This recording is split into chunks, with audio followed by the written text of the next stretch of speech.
security relationships require rebalancing in the long term. And clearly with Britain as an important member of NATO and the United Nations, also with very strong bilateral links with the United States, and then a member of the EU and our relationship obviously because of our location within Europe. The whole question of our relationships with other nations and alliances comes in.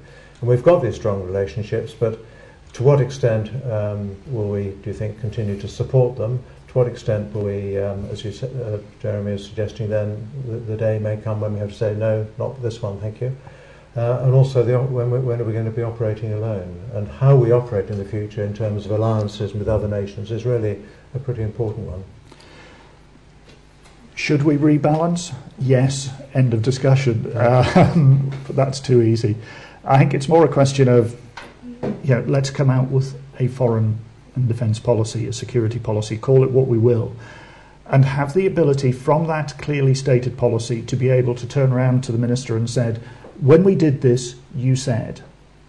Therefore, we can muddle, but you did say. And I'm not sure we've been very good at that in the past.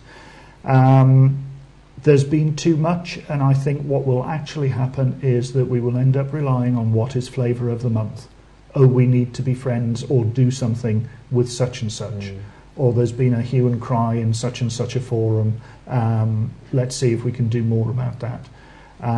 If we're going to base another decade's worth, another 12 years worth of defence expenditure, of putting young people in harm's way, I think we owe it to them to get that right and come out with something proper.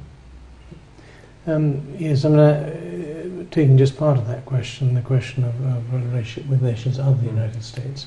In one sense it's an easy question, in another sense it's very difficult. Self-evidently the security of Europe is vital to us.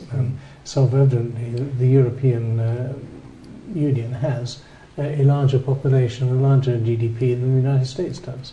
But equally clearly it produces a fraction of the defence effort, and that seems to be extraordinary.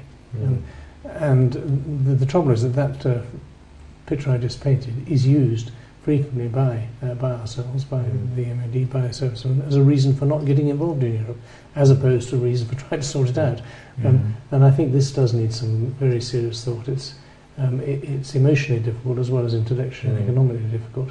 And of course the UK is not the only sinner in this particular respect in Europe. But I think it's something we do have to look at very hard, because there is enormous untapped and wasted potential. And moreover, the relationship with the United States, about which many of my own services are quite romantic, and I suspect that's true of the other services as well, and perhaps needs to be tested a bit more than we're inclined to test it. And I think also operating with other nations within alliances or bilaterally, it also raises the question of whether the UK needs and can afford to have the full spectrum of military operational capabilities.